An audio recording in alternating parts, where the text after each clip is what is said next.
Bismillahirrahmanirrahim. Assalamualaikum warahmatullahi wabarakatuh. Alhamdulillah wa syukurillah. Assalatu wassalamu ala rasulillah wa ala alihi wa sahbihi wa mawalah. La haula wala quwata illa billah. Wa qala ta'ala fi kitabil karim. A'udzu billahi minasyaitonir rajim. Bismillahirrahmanirrahim. Syahrul Ramadan alladzi unzila fil Qur'an hudal linnas wa bayyinatin minal huda wal furqan. Shadaqallahul azim wa ba'du. Alhamdulillah, segala puji milik Allah Subhanahu wa taala atas limpahan yang Allah berikan kepada kita semua, saudaraku sekalian. Alhamdulillah kita masih memasuki di bulan suci Ramadan, dan semoga Allah Subhanahu wa taala senantiasa menjaga keimanan dan ketakwaan kita di bulan suci Ramadan ini, dan Allah Subhanahu wa taala menerima amal soleh kita, puasa kita, zikir kita, dan amal-amal soleh lainnya. Allahumma amin ya rabbal alamin. Saudaraku yang Allah Subhanahu wa taala, salat dan salam semoga senantiasa tercurah limpahkan kepada baginda Rasulullah Muhammad sallallahu alaihi wasallam, kepada keluarga beliau, sahabatnya, dan seluruh umatnya, dan semoga kita termasuk umatnya yang kelak di yaumil akhir kita mendapatkan syafaat dari baginda Nabi. Allahumma amin ya rabbal alamin. Saudaraku yang dirahmati Allah Subhanahu wa taala, bulan suci Ramadan adalah bulan yang sangat istimewa, karena Allah Subhanahu wa taala di dalam Al-Qur'an itu berfirman, a'udzubillahi minasyaitonir rajim. Bismillahirrahmanirrahim. Syahrul Ramadan alladzi unzila fil Qur'an hudal linnas wa bayyinatin minal huda wal furqan. Syahrul Ramadan, bulan Ramadan, alladzi unzila fil Qur'an adalah bulan yang Allah Subhanahu wa taala pilih, ya, sebagai bulan diturunkannya Al-Qur'an. Bulan yang sangat mulia, dan bulan yang Allah di dalamnya turunkan sesuatu yang sangat mulia, yakni Al-Qur'an. Hudalinas, Al-Quran sebagai hudalinas, ya, petunjuk hidup manusia. Wa bayyinatin minal huda wal furqan, dan di dalam Al-Quran itu terdapat penjelasan-penjelasan terkait petunjuk dan juga pembeda antara yang hak dengan yang batil.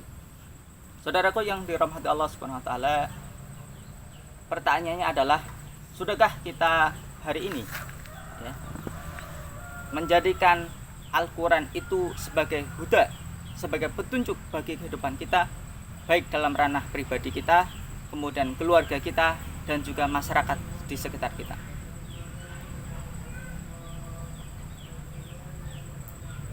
Ada satu kisah yang sangat inspiratif yang mungkin bisa kita ambil hikmah yang sangat luar biasa yang dilakukan oleh seorang Khalifah Umar bin Khattab, yang beliau adalah memberikan ketauladan yang sangat luar biasa terkait dengan apa yang beliau lakukan, keimanan beliau, ketakwaan beliau, menjadikan Al-Quran sebagai huda, petunjuk bagi beliau. Kisahnya begini, saudaraku. Di pertengahan malam yang hening, yang gelap gulita, sahabat Umar bin Khattab, khalifah waktu itu sebagai khalifah Amirul Mukminin, beliau melakukan sebagaimana malam-malam biasanya. Beliau melakukan sidak, ya, beliau tuh meninjau langsung, ya, bagaimana kehidupan masyarakatnya. Ya, di malam itu, ya, beliau merasa kelelahan. Kemudian beliau tuh beristirahat, menepi di pinggir jalan, kemudian bersandar di balik tembok. Ya, ternyata di tengah keheningan malam itu terjadi, ya, di dalam tembok itu terjadi diskusi, ya, yang sangat luar biasa, yakni antara seorang ibu dengan seorang anak gadisnya. Seorang ibu kemudian memerintahkan kepada anaknya, "Nak, campurlah air susu itu, campurkanlah air susu itu dengan air." Ya, seorang ibu meminta agar susu itu ditambahkan dengan air. Karena apa? Karena kata ibunya, untung kita terlalu sedikit. Nah, mendengar itu kemudian anaknya menjawab, "Bu, bukanlah Umar sudah memperingatkan kita di pasar bahwasanya tidak boleh menjual susu yang dicampur dengan air. Jadi hanya susu murni yang diperkenankan untuk dijual di pasar." Kemudian ibunya menjawab, "Lah, Nak, Umar itu tidak tahu." Nah, kemudian si anaknya memberikan jawaban yang sangat luar biasa. Apa kata anaknya? "Kalau Umar tidak tahu, tapi Tuhan Umar itu tahu, Bu." Nah, mendengar diskusi yang sangat luar biasa ini, ya, ternyata Umar yang di balik tembok itu kemudian terkesan, ya. Kemudian Umar bin Khattab itu segera pulang ke rumah, ya. Kemudian sampai di rumah, kemudian menawari anaknya untuk menikah. Kemudian singkat cerita, anaknya kemudian di pagi harinya Umar datang ke rumah itu dengan membawa anak bungsunya, yakni bernama Hashim. Nah, kemudian masuk ke rumah itu, ya bersilaturahmi ke rumah itu, dan kemudian Umar bin Khattab menawarkan untuk menjodohkan si anaknya Umar itu dengan si anak penjual susu. Singkat cerita, anak penjual susu itu akhirnya itu menikahlah dengan anaknya Umar bin Khattab yang bernama Hasyim. Ya. Dari pernikahan itu kemudian lahirlah seorang anak perempuan yang bernama Laili binti Hasyim.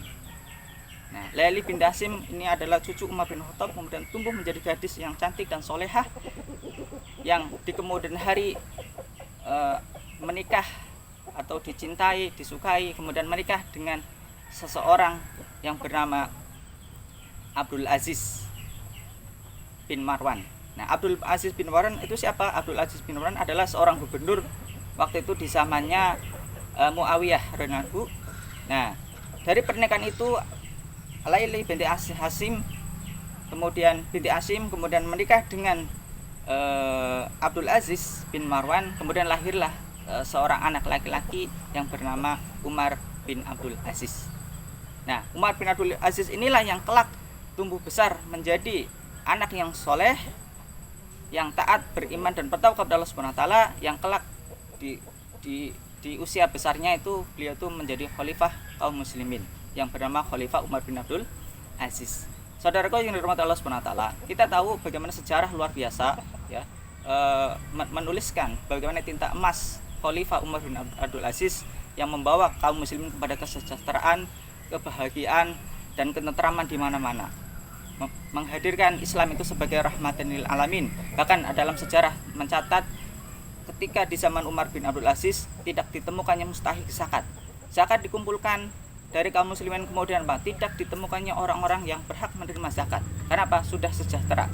Akhirnya apa? Dana zakat ini kemudian dibawa ke Eropa, kemudian untuk membebaskan budak-budak di Eropa. Masya Allah, tabarakallah. Saudaraku yang dirahmati Allah Subhanahu wa taala, itulah sepenggal kisah seorang Umar bin Khattab, bagaimana beliau benar-benar sungguh menjadikan Al-Quran itu sebagai pedoman hidup dia. Bukanlah di Al-Quran Allah SWT berfirman, inna akramakum indallahi atqakum, ya, sebaik-baiknya di antara kalian adalah orang yang paling bertakwa. Maka standar apa yang dilakukan oleh Umar bin Khattab tadi dalam kisah tadi, ya, mau menjodohkan anaknya dengan anak penjual susu, kita bayangkan ini adalah seorang khalifah, ya, seorang petinggi negara, kemudian menjodohkan anaknya itu hanya dengan seorang anak penjual susu, tukang susu. Tapi karena Umar bin Khattab itu standarnya adalah bukan materi, bukan dunia, tetapi ketakwaan kepada Allah Subhanahu wa taala, mengikuti petunjuk Al-Qur'an, hatta walaupun hanya seorang penjual susu, tapi kalau dia beriman dan bertakwa kepada Allah, maka jauh lebih tinggi derajatnya, lebih mulia di sisi Allah Subhanahu wa taala. Maka apa yang terjadi? Saudara sekalian, ya, rahmatnya, keberkahannya yang dilakukan ketaatan oleh Umar bin Khattab kemudian bisa dirasakan oleh kaum muslimin dan membawa rahmat untuk seluruh alam. Allah Subhanahu wa taala berfirman, A'udzubillahi minasyaitonirrajim. Bismillahirrahmanirrahim. Ya ayyuhalladzina amanu udkhulu fis-silmi kafah wa la tattabi'u khutuwati syaiton innahu lakum aduwwum mubin. Wahai orang-orang beriman, masuklah kalian ke dalam Islam secara kafah, wa la tattabi'u khutuwati syaiton innahu lakum aduwwum mubin, dan janganlah kalian mengikuti langkah-langkah syaitan, sesungguhnya syaitan musuh yang nyata bagi kamu.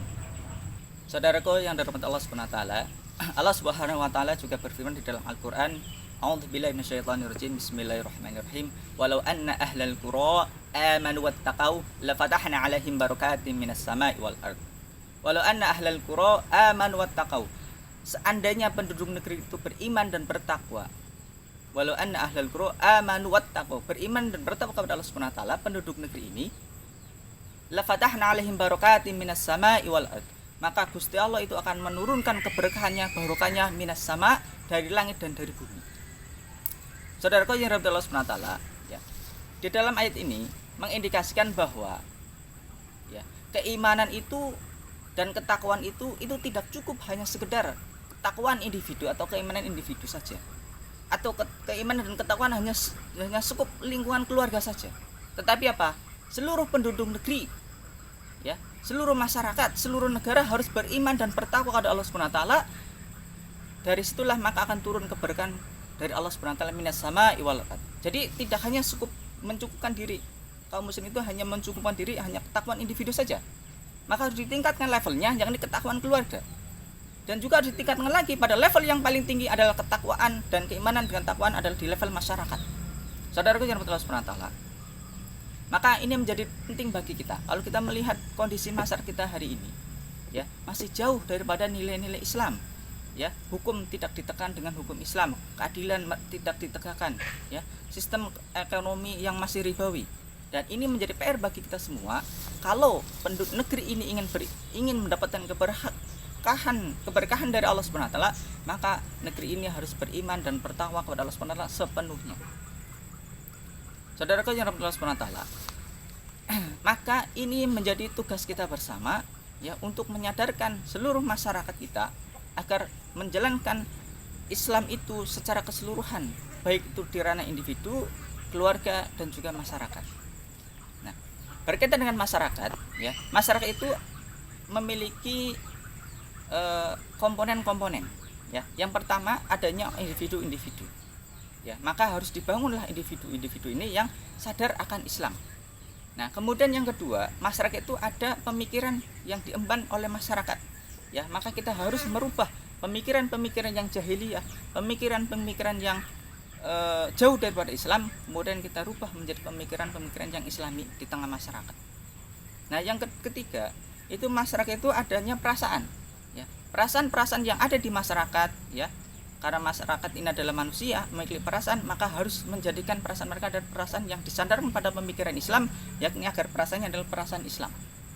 Ya, dia sedih kalau tidak berpuasa, ya, dia merasa kecewa, ya, kalau anaknya itu berpacaran misal, ya, atau dia itu merasa sedih ketika misal contoh dia tertinggal dalam menjalankan suatu ibadah. Nah, ini yang harus ada di tengah masyarakat kita.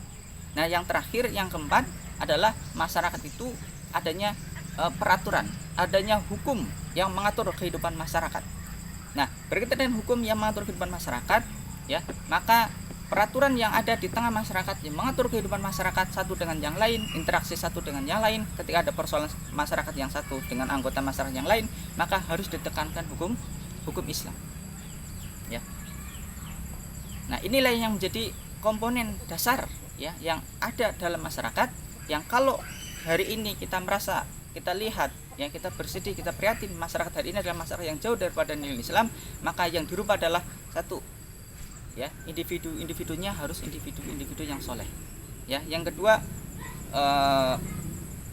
pemikiran yang diemban oleh masyarakat adalah pemikiran yang Islami, maka disinilah bentuknya dakwah Islam. Kemudian yang ketiga adalah perasaan, ya, seiring dengan pemikiran Islami maka perasaan itu akan terbawa, yakni menjadi perasaan yang Islami. Dia sedih kalau dia itu melakukan kemaksiatan, ya, dia bahagia kalau dia itu melakukan ketakwaan. Nah, kemudian yang keempat, yang terakhir adalah peraturan. Jadi peraturan yang mengatur kehidupan masyarakat itu haruslah peraturan Islam, yang hari ini jauh daripada Islam, kemudian kita rubah dengan peraturan yang Islami.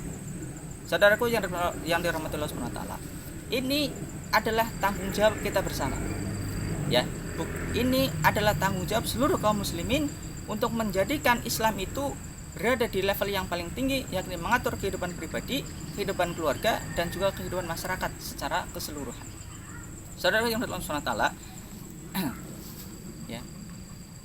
Mari, ya, saya mengajak secara diri pribadi, marilah, ya, kita semua di bulan suci Ramadan ini, ya, jadikan momentum, ya, kita bersama untuk bersama-sama semangat spirit, ya, menjalankan Islam ini di ranah pribadi, keluarga dan juga memperjuangkan Islam itu di tengah masyarakat, tentunya dengan dakwah tanpa kekerasan.